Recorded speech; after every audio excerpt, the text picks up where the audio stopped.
Hello, today I'm going to be speaking with Dan Udall, who is an online session guitar player, composer, as well as an educator. And I thought it'd be great to talk to Dan to get an insight into how the online session guitar world works. So, hello, Dan. Thanks for joining me today. Thanks Uh, for having me, man. Lovely to chat to you. So, how did you get into this sort of online session guitar thing? How did that all start and get you to where you are now? Do you know, one of the big reasons my journey in the remote session world started was because I had in-person clients previously before the pandemic. Right. They would often invite me to the studio, and everything was very much sort of chart-based, reading off the chart. So you would get a chart the day before, or sometimes even on the day, depending on the session. Right. Um, And it was a case of I built up a few regular clients. And then as soon as the pandemic hit, they said, well, we still want to work with you, but you're going to have to get a DAW, as in a digital audio workstation, learn Yeah. how to use that, record at home. And that way we can keep some work going. So the kind of work I was doing before, as I said, was chart based, delivering sample packs to producers and composers. And in the end, what happened is I invested into Logic or a MacBook as I wanted to keep those clients going. Yeah. And then I actually thought, you know what, this could broaden my horizon with session work, as in I could be location free and widen my customer base. So I joined a platform called soundbetter.com. Okay. Cool. So Soundbetter is a platform that links composers, producers, instrumentalists, and everyone from all different music backgrounds together so that they can provide relevant services to each other depending on what they need, right? So what happened was I set up my profile on there. I was very clear about the niche areas that I could provide. My strengths are country and jazz. Oh, cool. Okay. Yeah, I was really clear on that. And it took a couple of months, but then I did have my first job come through on there. And I was starting to bring back some older clients that I had previously in person online as well. Okay. So that built me up a few reviews on there. And then from there, so the first gig I had was a country track, right? So that was a producer that contacted me. One of their clients was producing a country track. I played a guitar solo and provided some rhythm on that track.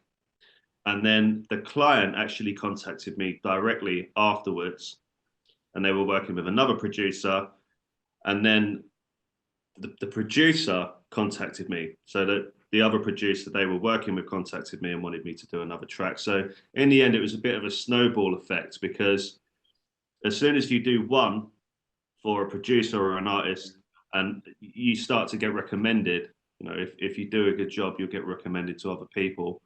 And the same person who contacted me initially for the country session used me again and again, and is Yeah. still a customer to this day, sort of 2 or 3 years ahead. So I do actually have some screenshots of the kind of jobs you can get through Sound Better as well that I'm happy to Yeah. share. That'd be great if you're able to share them. That'd Yeah, be yeah. brilliant. So yeah, Okay. my first job, this was one of my first jobs here. And Okay. as you can see, once you do one, Yeah. you get some good reviews, and then you just get recommended for more. And this same client, for example, I've been generating regular jobs. Yeah.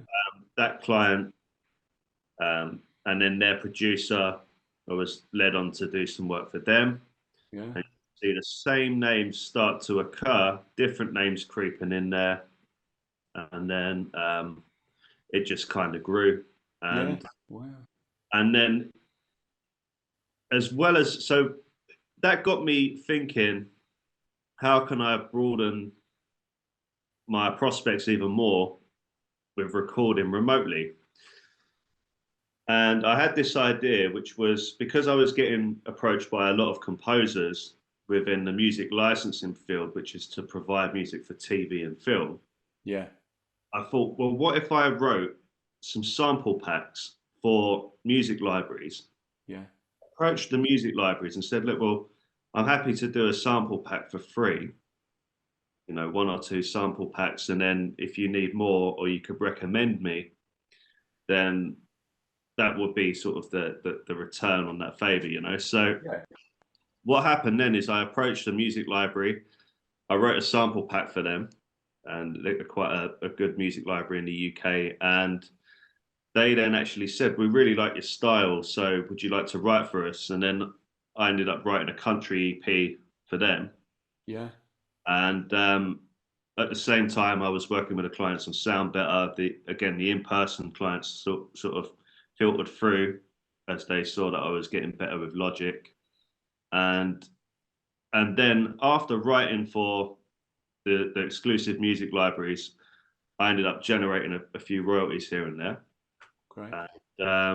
And then approaching other libraries as well. So I'm now working with two really good production libraries, but then I also write for non-exclusive libraries as well. So anyone who wants to start in this field, whether it's remote recording with clients one-on-one, or whether it's working with music libraries and generating back-end royalties, what I suggest is joining sites like to get you started writing for stock sites like Audio Jungle Okay.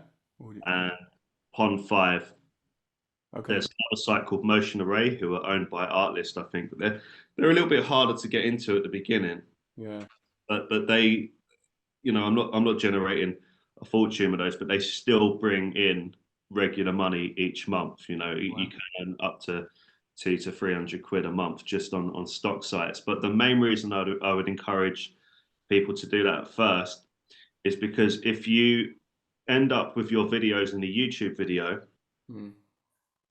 so your music in a YouTube video, what happens then is you can use that video to advertise your services to higher end libraries. Yeah. Sure. That's another tactic I had, which is I would write for some stock libraries, build up, and I've now got a portfolio of projects where I've found my music being used in. Yeah. And I've got a profile that I'll then send to exclusive music libraries, sort of higher end production libraries, and say, look, well, here's my body of work, and yeah, that's just another way that you can create an income. Brilliant. Well, it's really interesting. So you've really, I mean, it's still a lot of it's still sort of word of mouth that's really helped, but being on that platforms, and then yeah, going into right, yeah, just interesting. Yeah, it's really cool. Okay. Yeah, a lot of it as well stems to it's about building relationships. So what I found is I would follow songwriters as well online. I'm still doing Okay. that. I'll compliment their tracks and just tell them about what I do. Yeah. And Yeah. right at the beginning, this is going back before the remote recording, when I was working a lot more in person, I would actually offer to do some things for free, because the more things at the beginning, if you can do a few projects for free, you Yeah. can use that in your show reel or to advertise your services. So um, it's remembering it's about when you're doing the remote recording or in-person session work, it's about the client as opposed to, you know, um, You. about you. Yeah. And yeah, this is one reason I think deters a lot of people from doing the session work is sometimes you might only be playing a few chords, or you might be playing a style you don't particularly like, but it's about the client. And if you're interested in helping others and and making them sound good and or to the best they can, Yeah. then it's the right field. Yeah. you know Brilliant. uh, Okay. If we talk more about like the equipment and kind of the basic setup, because obviously if you're talking online, so it's reliant on you, like you said, to have the DAW and all the gear. Kind of in terms of like what, like a good acoustic, a good electric, a good microphone. How would you sort of elaborate on that as a basic, but competent sort of starting kit for someone? What would be your sort of recommendation?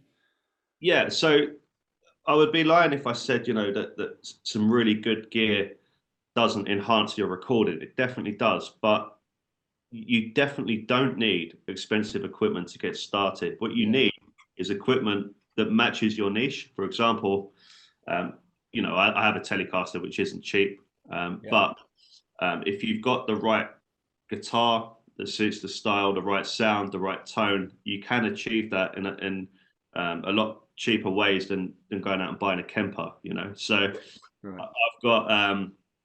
I've got some good plugins. I use Bias Effects quite a lot. Some plugins by Waves, which aren't that expensive, because actually miking up an amp at home is really difficult, because to get your sound, your signal to the sweet spot, which is debatable, usually around sort of between -18 and -12, right? So to get it to that level, it's going to be really loud, unless you've got really understanding neighbors, and you know it's hard to do that. So I always go DI, and you know you can get some really good sounds on the plugins now. Yeah. So you know, yeah, you can use. There's some good plugins by Waves, and Okay. they range from sort of $30 upwards for the subscription, which I think is really good. Yeah. Bias effects are great as well. What I would suggest, if you are recording acoustic guitar, though, you do need a decent microphone. Yeah. Having said that, the SM57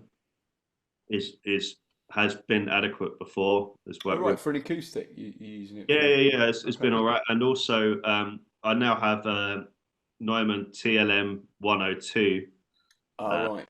They're a Which is, bit more expensive, are they? I think. yeah, they're a bit more expensive. But I was using the SM57 for a while. That was quite good. Okay. Wow. I usually have the mic sort of placed around the 12th fret, Yeah. Okay. just to sort of take away any boom, you know, Yeah. from the sound hole. And then you need a basic interface. So Focusrite, I've got a Focusrite interface, and just Logic, you know, a couple of PreSonus monitors. You don't need that much to get you started. The mics and things come in later on. If you're recording acoustic guitar, then that is a little bit different. I wouldn't suggest going DI for the acoustic. No, that'd be dreadful, I'd imagine. Yeah, absolutely. But yeah, I have to say, and I might be criticized for saying this, but the plugins that you get now Yeah. on you know, even I've even used Logic's stock plugins for some country sessions, and I've had repeat customers off of it. So, so there you go. You know. Yeah, well, it's all down. You know, I mean, it's the same old guitarist debate, isn't it? You know, it is all down to really how you play it. You know, I know it's a bit of a cliche, but like, you know, even with, you know, you don't have to spend a fortune, like you said. You know, I think most guitarists, all guitarists would agree with that if they were honest with themselves. You know, it's Yeah, nice to have the top, you know, thousands of pounds worth of gear, but you can get great results, as you clearly have, with very good gear, but not spending an absolute fortune. actually, no, I have to make another point, which is I barely even use the plugins now, because a lot of the producers don't want any effects at all. Oh, they just want to So, drive. yeah, they just want it completely dry. In fact, I've had stuff sent back to me.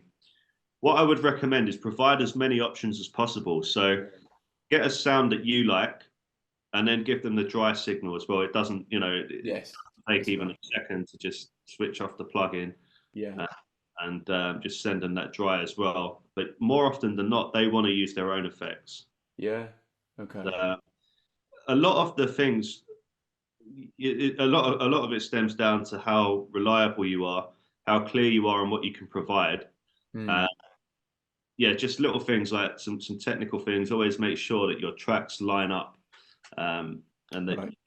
for example, if you're recording, um, if you're only recording over the chorus, sorry, of a particular song, make sure you bounce from zero, because if you bounce from that point, they're going to have to sort of Of mess course. around Right. trying to drop that in the right Yeah. place.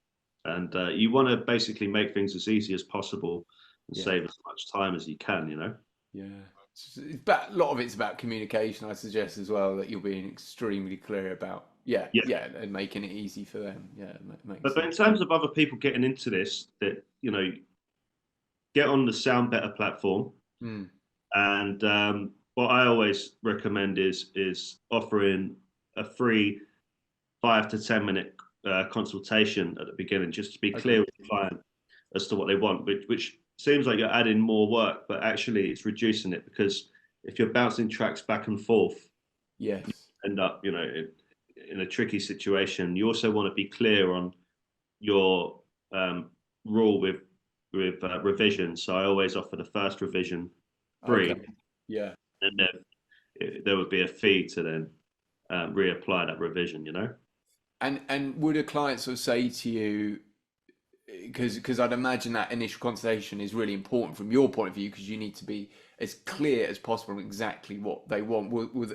I suppose sometimes they might give you like a reference track. They might say, I want the guitar to sound a bit like this. I guess that, I mean, is that useful for you? Or like, I guess, what's your ideal sort of come back from the client to give you the best idea? Or have you got to kind of interpret what they're saying? You know, sometimes that communication must be difficult, I guess. I don't know. Yeah, I've always had reference tracks normally for Okay. anything to work on. And one thing I would suggest anyone studying at, college, I mean, I used to have a style class in the ICMP when I studied there, which was, Oh, yeah. but you get that question quite a lot, or when you get a job, you'll get that comment in the style of. So Yeah. you always want to make sure that you're really clear on what's being asked by the client. And I would actually, if they don't make that clear, then ask them and Okay.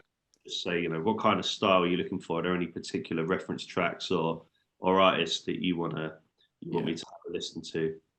Okay, cool. Yeah, that's brilliant, mate. It's really, really great, honest insight into like how it actually works and stuff. Because I think, um, and I think a lot of people will find it reassuring that if they're interested in doing it, of course, that it's not, um, it's a lot about kind of communication, how you conduct yourself, and like being thorough, and obviously, being a great player, of course. But it's really good. Yeah, Go yeah. on, sorry. Oh no, no, sorry. I was just gonna just say that anyone that does want an insight as to how like a typical session works, I do actually have online. I'll send you a link, sort of a tutorial slash video Oh, on like an example session, and I've actually put the stems in right. a folder so that other people can grab the stems and actually go through a session brief, like Great. a live session brief, and have a go as well. So I'm more than happy to help. That would be great. If you could send that over, yeah, I'll make sure that gets shut. I think that'd be brilliant for people. That'd be really interesting. Yeah, great. Um, that'd be great. How do you? I mean, just we'll pull this just back to teaching a little bit. What does your sort of a typical day look like? How much are you sort of teaching in the morning, sessions in the afternoon, or you just kind of work it around however you can? How do you balance your sort of day to day? Because I always think talking to a lot of tutors, it's always interesting to like find like what people's days look like. Some people are like all about the evening, some people are in the day and stuff. How do things work for you broadly on a daily basis? Yeah, so it's a good question, and it varies. I'm still working out how to Of to course. really plan my routine because it's so varied, and it varies from week to week. But at the moment, this past couple of weeks, I've just been gigging non-stop. So Okay. Oh, I've had cool. a couple of residencies, jazz residencies, and functions, and then attending jam sessions as well. But then I've also been trying to meet deadlines with a production library of 8 country tracks that are due in the next couple of weeks. Wow. And that's fitting quite well with the teaching because the teaching it's a bit quieter now over Easter. So this past 2 weeks, I've just been gigging and recording, Okay. bouncing tracks back and forth to the music supervisor from the production library. But then when the schools go back, I'll be teaching during the day. And sometimes I have evening clients as well. And then it's just basically cutting out a couple of hours for recording and whatever sessions come in as well. It is a bit of a juggling act. Yeah. And Right. I'm trying to wake up earlier. I will say, I will say that if I'm being completely honest, I've worked harder in this job than I've worked in any other job. And Really? I've done manual labor. I've been in, and the hours are long, but I love what I do. So, you know, How do you balance? I don't know whether you are, but everybody, or well, I probably don't, but a lot of people have that sort of perfectionist element to what they're doing. I mean, how do you balance that side of what you're thinking? I mean, it must be hard to sort of know when to say that's that. Do you know what I mean? Like sort of like that's as good as I want it to be. Is that difficult, or are you kind of you're pretty straight down the line about that? Because obviously time constraints, like you say, it must be hard to balance that in. Yeah, I would. That's a good question. I would say to anyone, practice putting time restrictions in place. Right. Okay. So I used to become really attached to the music when I was sort of composing custom guitar tracks, and what you start to realize is that what you think is perfect might not match the brief, and it's always about sticking to the brief. There's a video I have on my YouTube channel about following instructions and just making sure you don't divert too much. Yeah. Um, I think we give ourselves a really hard time as musicians, and I've actually become really down about it in the past when we try and compare ourselves to others as well. Yeah. And what I've learned is you just got to compare yourself with how you were before, and kind of pat yourself on the back, um, and just keep trying to improve. And you are your own competition, because um, you can't compare your journey with someone else. And what I try to do now is, regardless of how busy I am, it's really important for me to attend a jam at least once a week. All right. And Yeah. I actually, it's a bit of a strange one, but I enjoy playing with musicians that are much better than me, Yeah. and and and knowing full well that I've been roasted on stage, so I can go home and go, look, I need to work on this, Yeah. Yeah. and then improve that side of things as well. I You think. do have to put time restrictions in place, and to be honest, the clients do that for you anyway, because there's normally a turnaround. They want it within a specific date. Yeah. Of course. Yeah. I think you're. Yeah. That thing about. I mean, just speaking personally, it doesn't. But like making sure that music is still, because it can become, Mm. like you say, the kind of environment of in front of a screen, or for you, that's your sort of life and in the studio.